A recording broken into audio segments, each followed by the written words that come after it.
Hello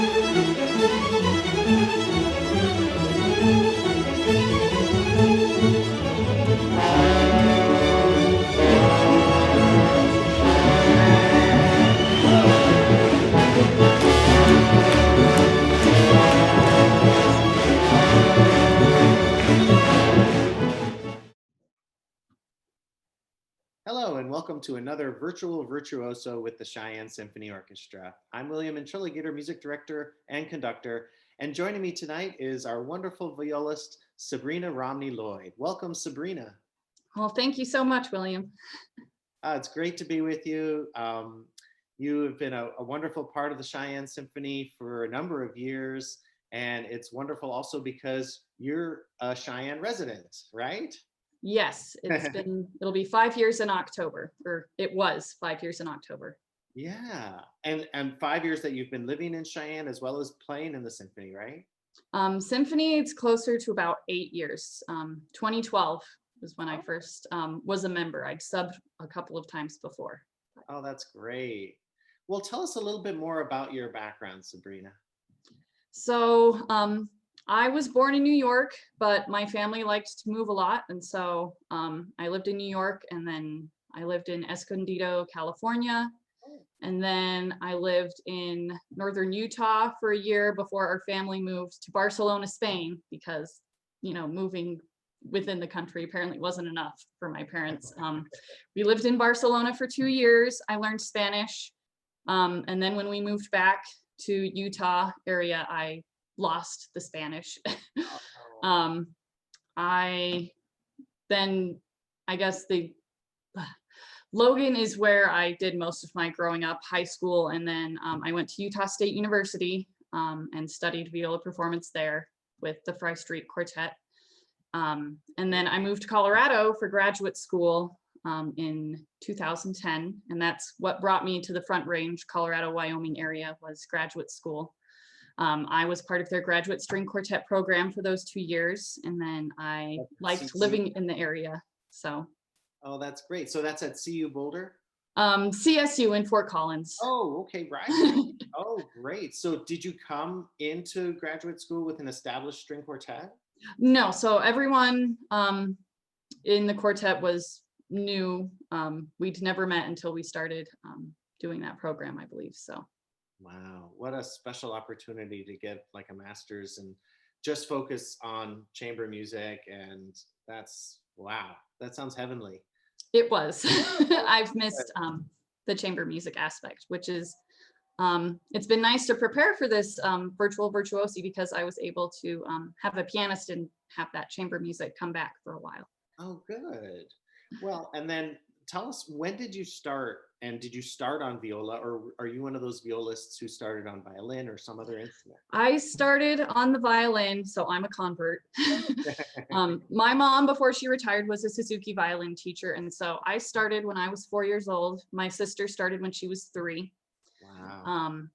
And then around junior high, middle school age, my mom had both my sister and myself play the viola for a semester, just so that we could learn how to read the clef and that we could switch in an emergency and play the viola.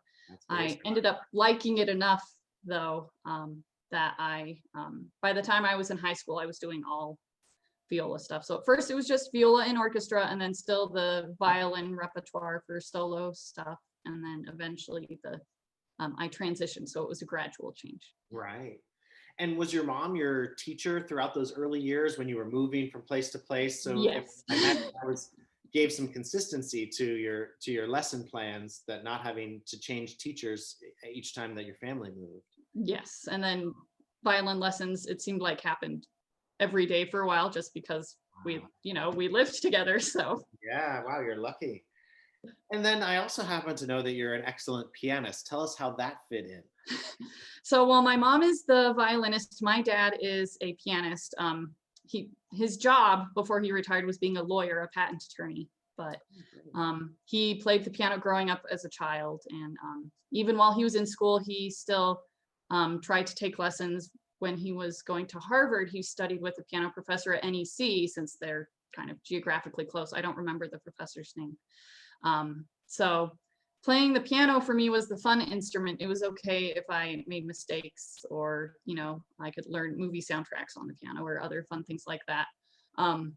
Earlier on, before I graduated high school, my sister and my dad sometimes ran a little late to things. And so the joke was, to keep me from nagging that we needed to go, they told me, play the piano while you wait. So I played a decent amount of the piano waiting. So that's great. So, well, that's neat because it really just started as more of a fun instrument for you, but you must have put some real time into it because you have, outstanding technique and everything.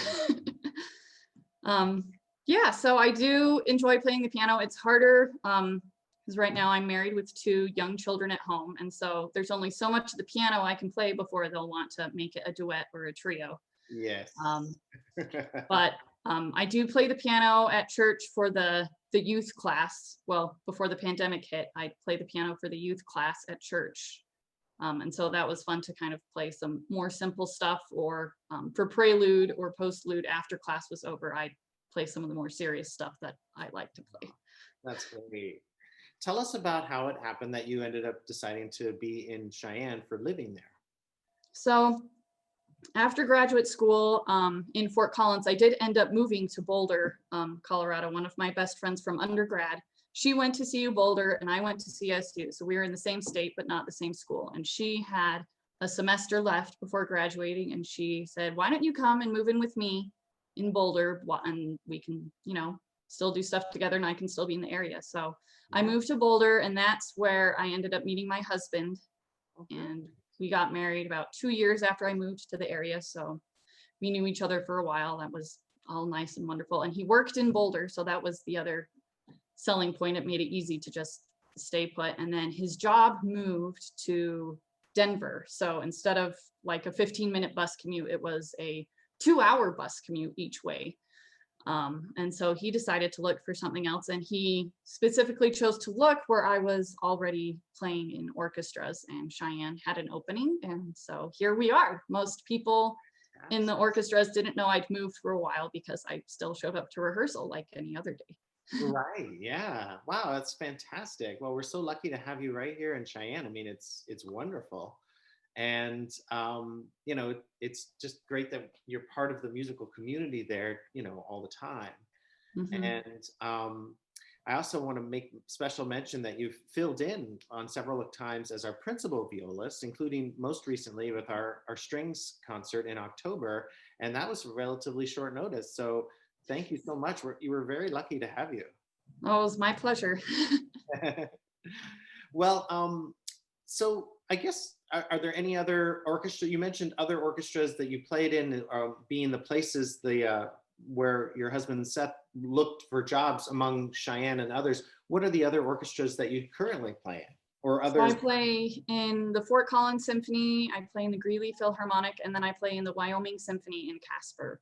Wow, you are busy. That's Cheyenne, great. So 4 orchestras, wow. So does it often happen that you have a concert every weekend of the month of the 4-week one for each orchestra? Yes. Actually, before my second child was born, I had 8 concerts, 8 weeks of concerts in a row. Wow, 8 solid weeks before and was that before you took time off, or was it literally up until like the due date week?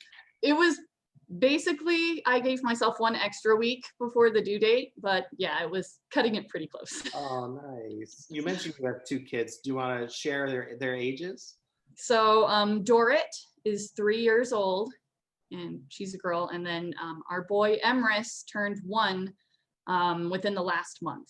So they're just over 2 years apart, and they enjoy playing together, which means sometimes I get a bit of a breather at home if they're entertaining each other. Well, that is so great.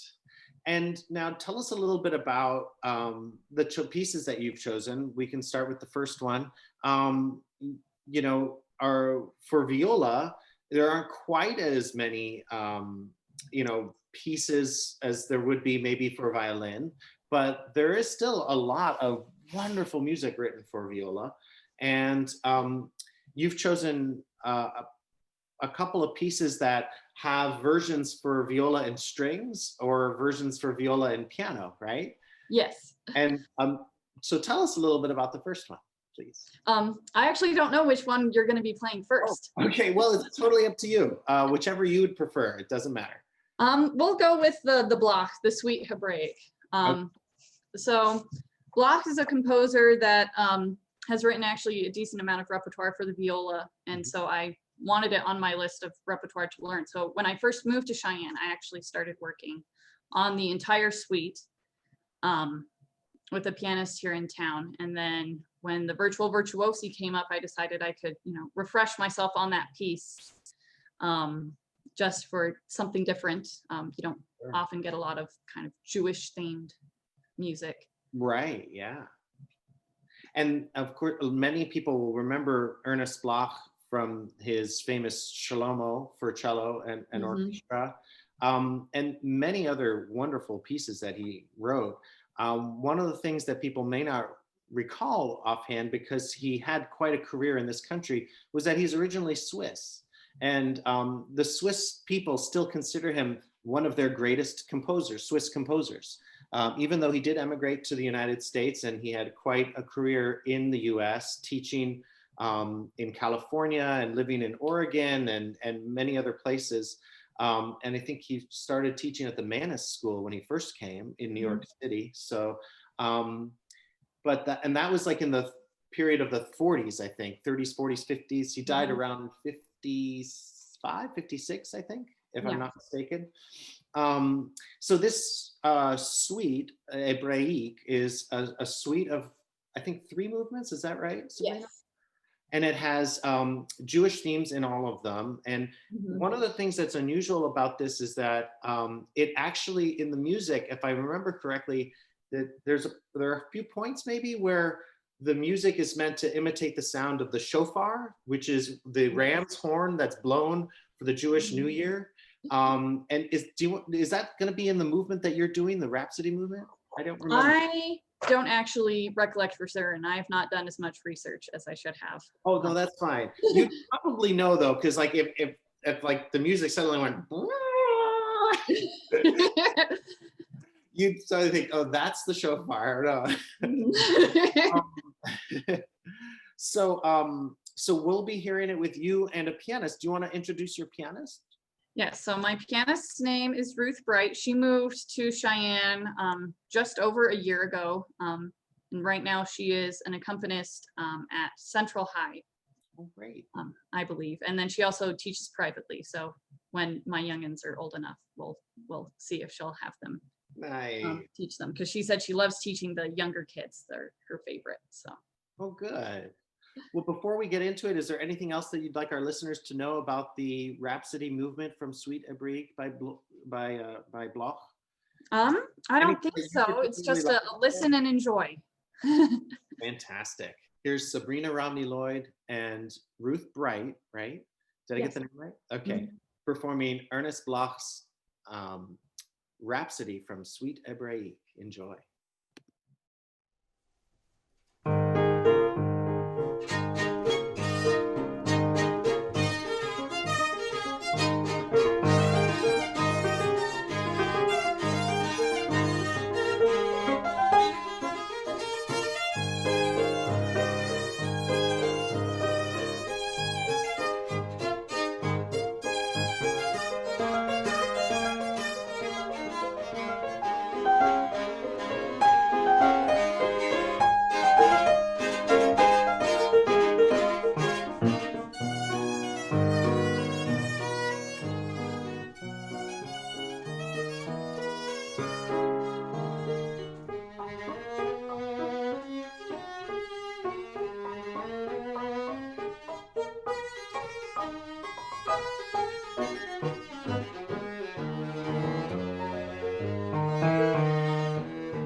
Bravo, Sabrina. I'm excited to hear it. Of course, I haven't heard it yet. We're pre-recording the interview portion, and I'll be excited to hear it when it's broadcast either live or later. Um, yeah, Bloch's music has a wonderful combination of excellent craftsmanship and from all the musicological side of things, but also infused with so much of that sort of Jewish culture that was part of his own faith. So that's really special that you chose that. Um, and now, do you want to tell us about the next piece you're doing? Sure. So the Vaughan Williams Suite for Viola and Small Orchestra is one of those pieces that I discovered in high school as I was making my transition from being a full-blown violist as opposed to just a half violinist, half violist.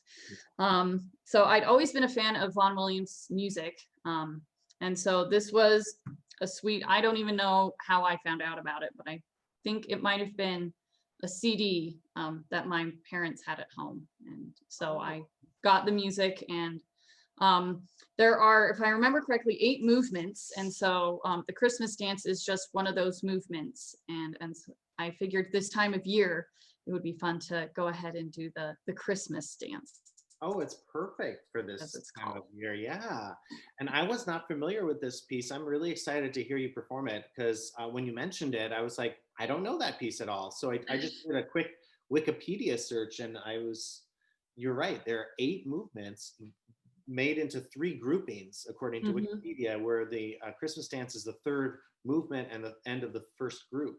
And they're neat titles. The other movements are like, there's a gallop and there's a musette and there's all these fun little like character dance pieces types of things. So I'm really excited to hear his Christmas dance. Of course, Ralph Vaughan Williams, great English composer, really interested in folk songs and,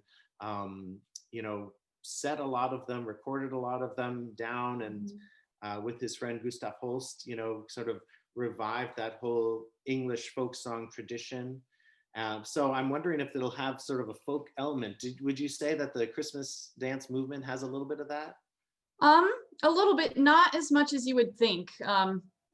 There's a lot of kind of just brightness and cheer that I feel like, especially during this, year 2020, that just kind of want to bring out.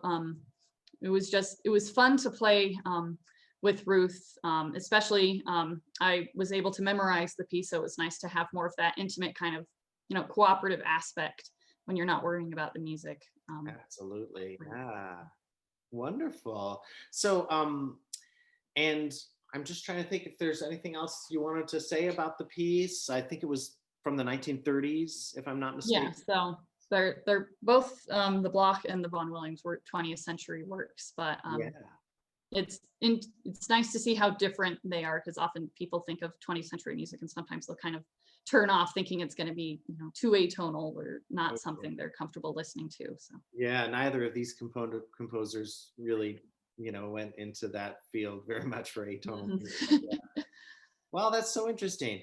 And then the Christmas dance, is it any well-known Christmas like carol or anything in No, there? so it's an original work. It's of his, so I don't believe it's inspired by any other piece.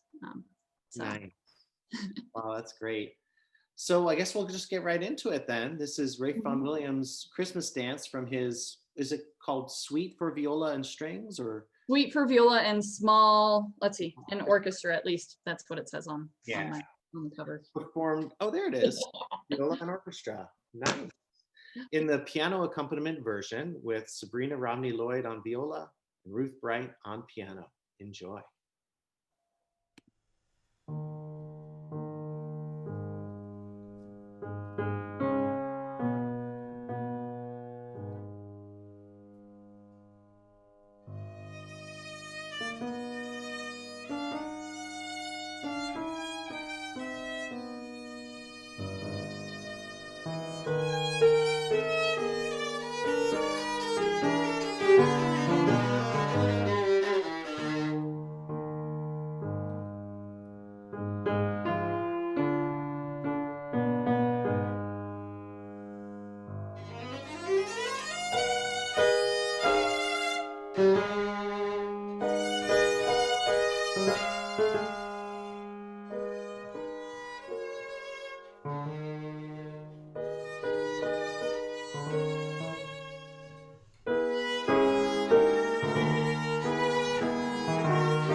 Bravo, Sabrina, and bravo also to Ruth. Please thank her for all of us I for will. being involved in this.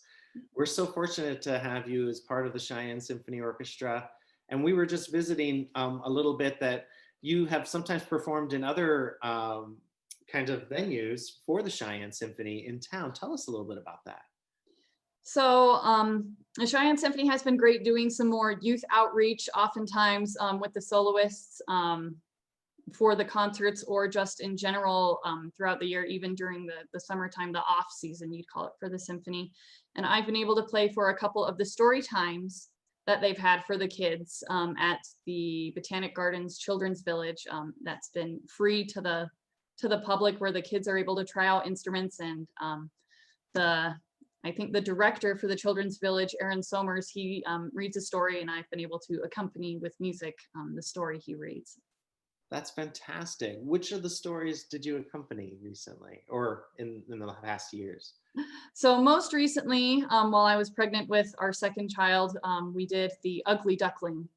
And I was actually able to play, I think it was considered the swan part at the end. And so that was a lot of fun. And Dora always loves to hear live performances.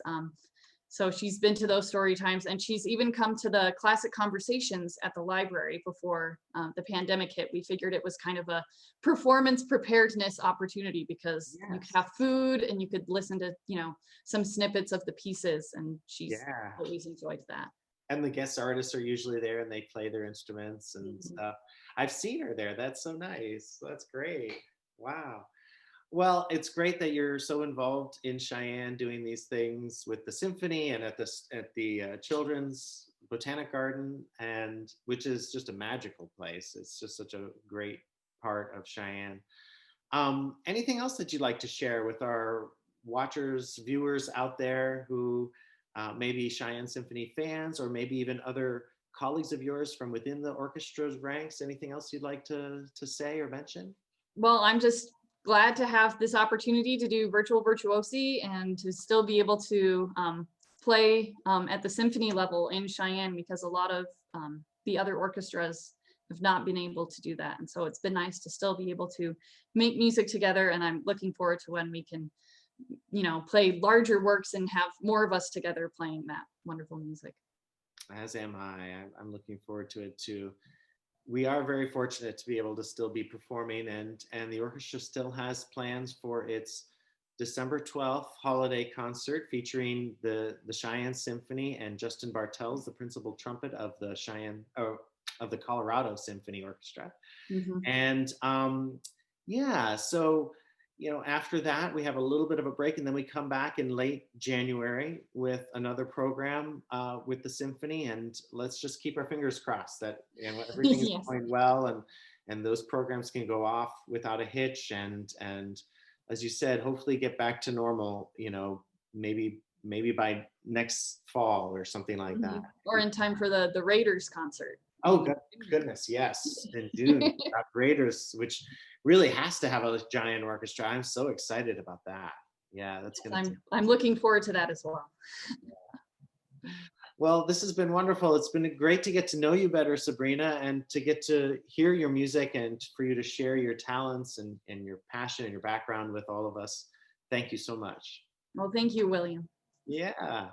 And on behalf of all of us at the Cheyenne Symphony Orchestra, we really appreciate you all tuning in and watching these. This has been such a fantastic way to get to know our musicians of the Cheyenne Symphony Orchestra, and for us to stay in contact with you and be in touch with you, and for you to get to know their backgrounds, some of these musicians who you've seen for years on the stage at the Cheyenne Symphony Orchestra. So thank you again for tuning in, and stay healthy and safe, and we hope you have a wonderful holiday season. Take care. Good night. Bye.